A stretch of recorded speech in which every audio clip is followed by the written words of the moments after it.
कि judiciary higher judiciary representative होनी चाहिए। एक कानून बनाकर किया जा सकता है, मगर कानून बनाने वाली संस्था में आपका प्रतिनिधित्व ही नहीं है।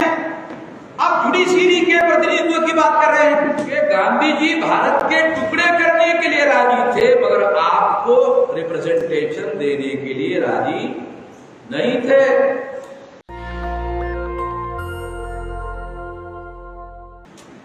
और लीगल रिप्रेजेंटेशन के लिए शेड्यूल कास्ट के लोगों को, शेड्यूल ट्राइब के लोगों को अलग तरीके का रिप्रेजेंटेशन देने का प्रस्ताव रखा। वो प्रस्ताव था सेपरेट इलेक्टोरेट, पृथक चुनाव क्षेत्र होने चाहिए। अगर कांग्रेस के लोग या कोई और लोग कांग्रेस पार्टी की तरफ से या भारतीय जनता पार्टी की तरफ से अगर शेड्यूल कास्ट और शेड्यूल ट्राइब के लोगों को टिकट देते हैं तो कांग्रेस या बीजेपी उसको नॉमिनेट करती है। तो वो इस तरह से उनके प्रतिनिधि हो जाते हैं, वो हमारे प्रतिनिधि नहीं रहते। इसलिए बाबा साहब आंबेडकर ने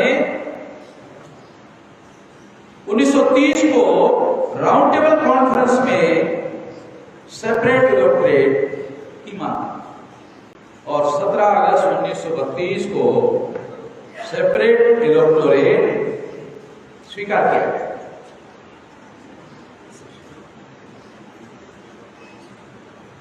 इस बैकग्राउंड को भारत में रिप्रेजेंटेटिव डेमोक्रेसी जिन लोगों को भी जानना है और समझना है, अगर ये बैकग्राउंड मालूम नहीं है तो समझ में नहीं आएगा। ये बैकग्राउंड समझना होगा तभी जाके बात समझ में आएगी। आप सुनकर हैरान हो जाओगे कि सेपरेट इलेक्टोरेट की लड़ाई जीतने के बाद गांधी जी ने इसके विरोध में, सेपरेट इलेक्टोरेट के विरोध में आमरण अनशन किया।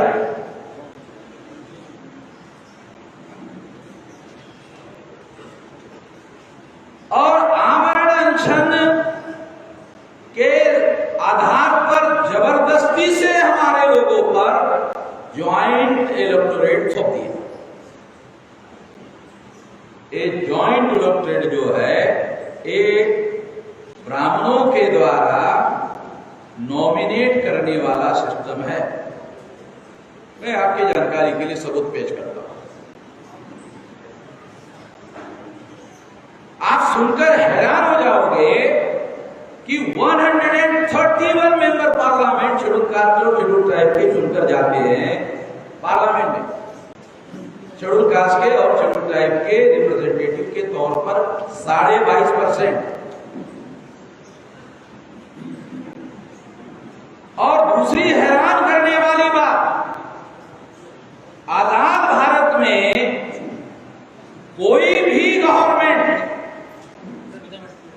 सेंट्रल गवर्नमेंट शेड्यूल कास्ट और शेड्यूल ट्राइब के समर्थन के बगैर आज तक नहीं बनी।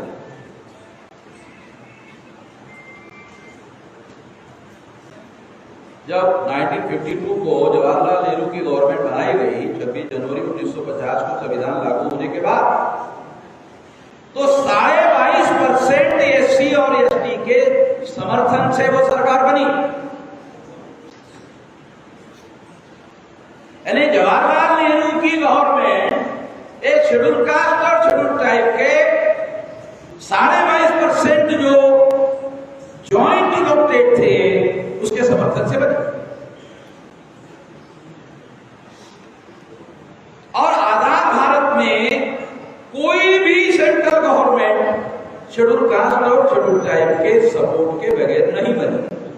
वर्तमान नरेंद्र मोदी की सरकार 2019 की, उसके बीजेपी में 303 मेंबर पार्लियामेंट है, उसमें 76 member parliament schedule caste schedule tribe है। अगर 76 मेंबर पार्लियामेंट को माइनस कर दिया जाए तो ये आंकड़ा बनता है 227 रहते, तो 227 से कोई गवर्नमेंट नहीं बन सकती। सिंपल मेजोरिटी के लिए 272 चाहिए आउट ऑफ 543। अगर ये 76 माइनस कर दो तो गवर्नमेंट नरेंद्र मोदी की भी नहीं बनती। मैं थोड़ा कल्पना करने के लिए आपको कहता हूं, कल्पना करो कि ये ज्वाइंट इलेक्टेड की जगह सेपरेट इलेक्टेड होता तो आजाद भारत में हमारे एससी और एसटी के सपोर्ट के बगैर कोई भी सरकार नहीं बनती। और सेपरेट इलेक्टेड में निश्चित रूप से ब्राह्मणों का नॉमिनेटेड कैंडिडेट कभी भी चुना, और अगर नरेंद्र मोदी के समर्थन में नहीं होते या कांग्रेस के समर्थन में नहीं होते तो कांग्रेस और बीजेपी की दोनों की सेंट्रल में सरकार हमारे मर्जी पर गवर्न करती या हमारे मर्जी पर बनती, हमारे सपोर्ट से बनती। यदि हमारे सपोर्ट से बनती तो हम कह सकते हैं कि हम आजाद भारत का शासक वर्ग होते। बाबा साहब अम्बेडकर ने 1944 को अपने कानपुर के स्पीच में कहा कि हम आजाद भारत के शासक वर्ग के लोग होंगे। मैं आपको कैसे होंगे उसके सबूत पेश कर रहा हूं। बाबा साहब अम्बेडकर ने क्या योजना बनाई थी, ये वकीलों को स्टडी करके लोगों को बताना चाहिए, क्योंकि ये कॉन्स्टिट्यूशनल मैटर है। मैं वकील नहीं हूं, ये कॉन्स्टिट्यूशनल मैटर है और बहुत सारे लोगों को कॉन्स्टिट्यूशनल मैटर समझ में नहीं आता। और बहुत सारे लॉयर हाई कोर्ट और सुप्रीम कोर्ट में प्रैक्टिस नहीं करते, तो जो लॉयर सुप्रीम कोर्ट और हाई कोर्ट में प्रैक्टिस नहीं करते उनको भी कॉन्स्टिट्यूशनल मैटर कितना समझ में आता है ये मैं आपके ऊपर छोड़ देता हूं। क्योंकि जो प्रैक्टिस ही नहीं करते हाई कोर्ट सुप्रीम कोर्ट में तो मैटर कॉन्स्टिट्यूशनल आते ही नहीं आपके पास। आपके पास छोटे लेवल के मैटर्स होते, तो स्वाभाविक रूप से कॉन्स्टिट्यूशनल मैटर जो है ये समझना थोड़ा मुश्किल मामला है। तो मेरे जैसा नॉन लॉयर आदमी को तो और ज्यादा मुश्किल है। मगर मैं आपको जो मैंने स्टडी किया उसके अनुसार आपको बता रहा हूं कि जब हमारे लोगों को रियल रिप्रेजेंटेशन नहीं मिलेगा और नॉमिनेटेड रिप्रेजेंटेशन मिलेगा, आप सुनकर हैरान हो जाओगे कि 76 member parliament schedule caste schedule tribe के बीजेपी के सपोर्ट में 303 में है, मगर एक भी शेड्यूल कास्ट शेड्यूल ट्राइब का आदमी न उनके पार्टी फोरम पर बोलता है न बाहर बोलता है, इनके बोलने पर ही पाबंदी है।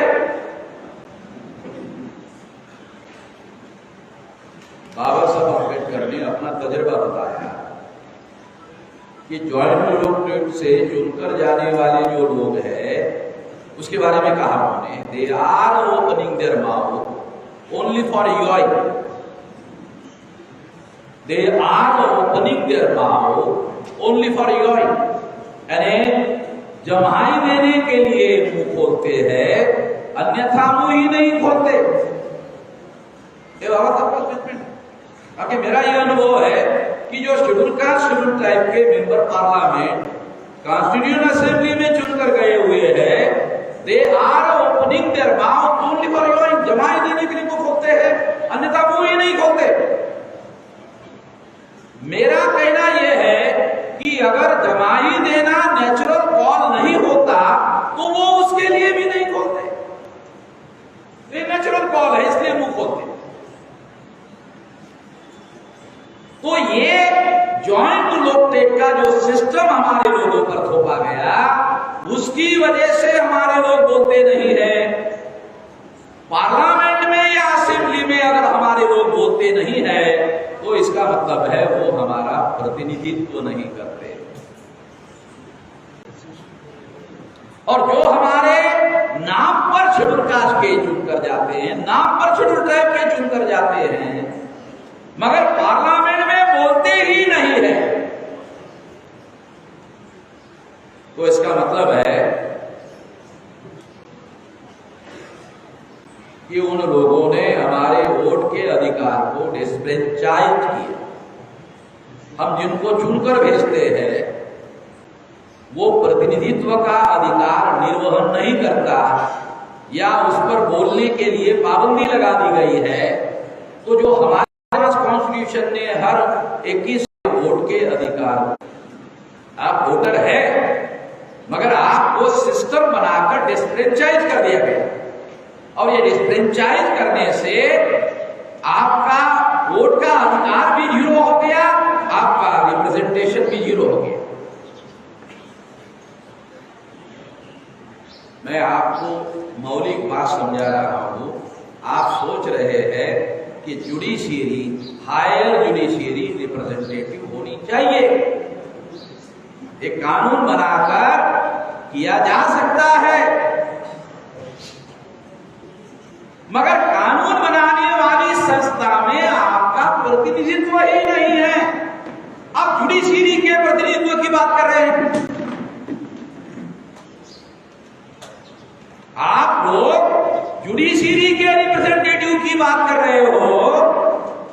मैं कह रहा हूं सारे दुनिया में जो डेमोक्रेसी है उसको दूसरे शब्दों में अगर बयान किया जाए तो डेमोक्रेसी क्या है? Representative system. राजाशाही के विरोध में आया ना, जो पहले राजाशाही हुआ करती थी, राजा के घर में राजा पैदा होता था, रानी के पेट से राजा पैदा होता था, इसके विरोध में आई ना डेमोक्रेसी। इसलिए डेमोक्रेसी रिप्रेजेंटेटिव सिस्टम है। अगर डेमोक्रेसी रिप्रेजेंटेटिव सिस्टम है और रिप्रेजेंटेशन ही हमें ना हो, फिर हमारे डेमोक्रेसी कहां है? 17 अगस्त 1932 को बाबा साहब अम्बेडकर ने शेड्यूल कास्ट और शेड्यूल ट्राइब के लोगों को रिप्रेजेंटेशन मिलना चाहिए डेमोक्रेसी में। इसके लिए उन्होंने सेपरेट डॉक्टरेट का सिस्टम इवॉल्व किया कि इनको दूसरे लोग वोट नहीं दे सकते। उनके साथ अनटचेबिलिटी का व्यवहार करने वाले लोग उनको रिप्रेजेंटेशन, रियल रिप्रेजेंटेशन देने के लिए वोट नहीं दे सकते।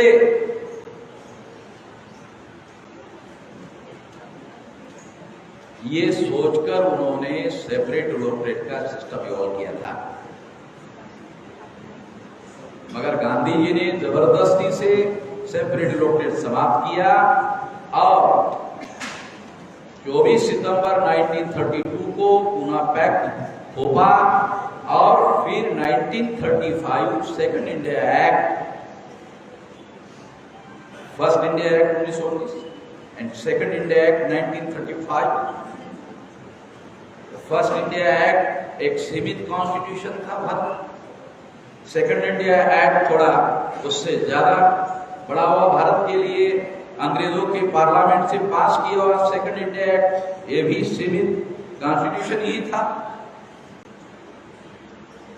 आप वकील है, मेरे से थोड़ा ज्यादा जानते हैं इस बात, मैं कम जानता हूं, मगर मैं थोड़ा सही तरीके से जानने की कोशिश करता हूं। इस सारा बैकग्राउंड हिस्ट्री के साथ मैं जानता हूं। ये लड़ाई लड़ना इतना आसान नहीं है। तो जब हमें अपनी बैकग्राउंड हिस्ट्री मालूम नहीं होगी तो हम लोग सही काम नहीं कर सकते। तो जब नॉमिनेटेड रिप्रेजेंटेशन जॉइंट डॉक्टरेट के द्वारा लागू किया गया तो बाबा साहब आम्बेडकर ने सेकंड इंडिया एक्ट के बाद जब 37 में प्रोविंशियल गवर्नमेंट का चुनाव हुआ और हमारे जॉइंट डॉक्टरेट में हमारे गलत लोग जब कांग्रेस ने चुनवा कर भेजे, उसके विरोध में उन्होंने लड़ाई शुरू की और इसके विरोध में 19-20 जुलाई 19 1942 को इसी नागपुर में शेड्यूल कास्ट फेडरेशन का राष्ट्रीय अधिवेशन बुलाया, जिसका डॉक्यूमेंट्री एविडेंस अवेलेबल है। और उसमें बाबा साहब आम्बेडकर के द्वारा रेजोल्यूशन पास किए हुए हैं।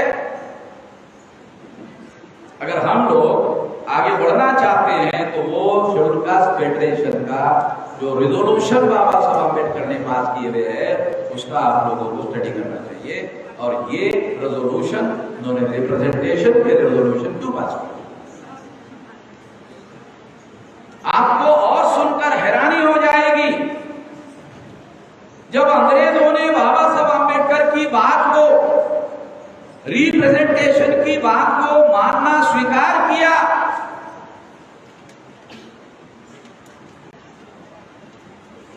उसके बाद गांधी जी ने अंग्रेजों को कहा कि मैं आपके भारत विभाजन की योजना स्वीकार करने के लिए तैयार हूं, भारत के टुकड़े करने के लिए मैं राजी हूं, मगर मेरी एक शर्त है, यदि शेड्यूल कास्ट और शेड्यूल ट्राइब के लोगों को आजाद भारत में सेपरेट इलेक्टोरेट ना दिया जाए तो मैं आपकी भारत के टुकड़े करने की आपकी योजना मानने के लिए तैयार हूं। मुझे नहीं लगता ये बात आप लोगों को। उसके बाद अंग्रेजों ने भारत विभाजन की योजना रखी और गांधी जी ने उसको स्वीकार किया, और स्वीकार करने के बाद पार्टीशन हुआ। ये बात जानना समझना बहुत जरूरी है कि गांधी जी भारत के टुकड़े करने के लिए राजी थे, मगर आपको रिप्रेजेंटेशन देने के लिए राजी नहीं थे। रिप्रेजेंटेशन हमारे डेमोक्रेसी में कितना फंडामेंटल मामला है, गांधी जी अच्छी तरह जानते थे। बैरिस्टर थे, चाहे वो मैट्रिक बैरिस्टर हो, मगर थे, वो जानते थे बात कि अगर इन लोगों को रिप्रेजेंटेशन मिला तो उन्होंने सरदार पटेल को कहा कि पटेल तुम जानते नहीं हो, अगर शेड्यूल कास्ट शेड्यूल टाइप के प्रतिनिधि रियल रिप्रेजेंटेटिव अगर चुनकर गए, क्योंकि पहले ही मुसलमानों को रियल रिप्रेजेंटेटिव लागू है, सेपरेट इलेक्टेड लागू है, यदि मुसलमानों के साथ साथ एससी एसटी लोगों को भी रियल रिप्रेजेंटेशन मिल गया तो ये लोग पार्लियामेंट में एससी एसटी के लोग मुसलमानों के साथ मिल जाएंगे और तुम्हारी सरकार पार्लियामेंट में चलने नहीं देंगे। शेड्यूल कास्ट के गुंडे, शेड्यूल ट्राइब के गुंडे और मुसलमान गुंडे आपस में मिलेंगे। ये गांधी जी का वर्षन। गांधी जी जब उपवास के लिए बैठे, सरदार पटेल उनको मिलने के लिए गए, तो गांधी जी ने सरदार पटेल को ये बात कही, तो उस समय 3 लोग उपस्थित थे, सरदार पटेल, गांधी जी और महादेव भाई देसाई। अब सारे मर गए और मैं पैदा ही नहीं हुआ था। तो आप सोचते होंगे आपको मालूम कैसे हो गया, ये सीक्रेट डायलॉग था। तो महादेव भाई देसाई जो गांधी जी के प्राइवेट सेक्रेटरी थे, उन्होंने सरदार पटेल और गांधी जी के बीच में जो डायलॉग हुआ वो शब्दशः डायरी में लिख कर रखा। गांधी जी चले गए, सरदार पटेल चले गए, महादेव भाई देसाई चले गए, तो डायरी बामन मिश्रा नहीं पड़ेगा तो कौन पड़ेगा भाई, चीजों को बात समझना। तो डायरी तो हमारे पास है। वो डायरी में ये पुना पैक्टा और बाबा साहब अम्बेडकर मिलने के लिए गए थे गांधी जी को, उस दौरान का मामला ये है। सरदार पटेल मिलने के लिए गए थे, उससे संबंध। तो साथियों, मैं आपको जो रिप्रेजेंटेटिव डेमोक्रेसी की बात है, केवल मात्र जुडिशरी में रिप्रेजेंटेशन मिलने से डेमोक्रेसी रिप्रेजेंटेटिव नहीं होने वाली। पहले जुडिशरी के पहले असेंबली जो है वो लेजिस्लेटिव असेंबली जो है वो रिप्रेजेंटेटिव होनी चाहिए। जो कानून बनाने वाली संस्था है, कानून बनाने वाली संस्था अगर होती है तो फिर तो हमारे फेवर में कानून बनेंगे भाई। इंटरप्रिटेशन से हम लोगों को न्याय मिलेगा, एक दूसरे नंबर की बात है। कानून बनेगा फिर जुडिशरी इंटरप्रिट करेगी,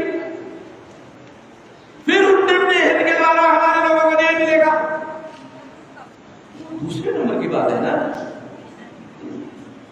मैं आप लोगों को जो बताना चाहता हूं, मैं जो बाबा साहब आंबेडकर किस तरह से सोचते थे वो बता रहा हूं।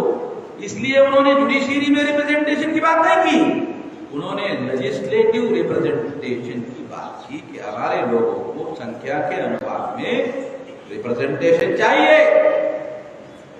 और उन्होंने हासिल किया, उन्होंने अंग्रेजों को इस बात के लिए रजामंद किया और 17 अगस्त 1932 को ये अधिकार हासिल किया। नेशनल दस्तक की आपसे गुजारिश है कि अगर इसको बचाना चाहते हैं तो नेशनल दस्तक को सब्सक्राइब करने के लिए रेड कलर के सब्सक्राइब बटन को दबाएं, फिर बेल आइकन की घंटी दबाएं।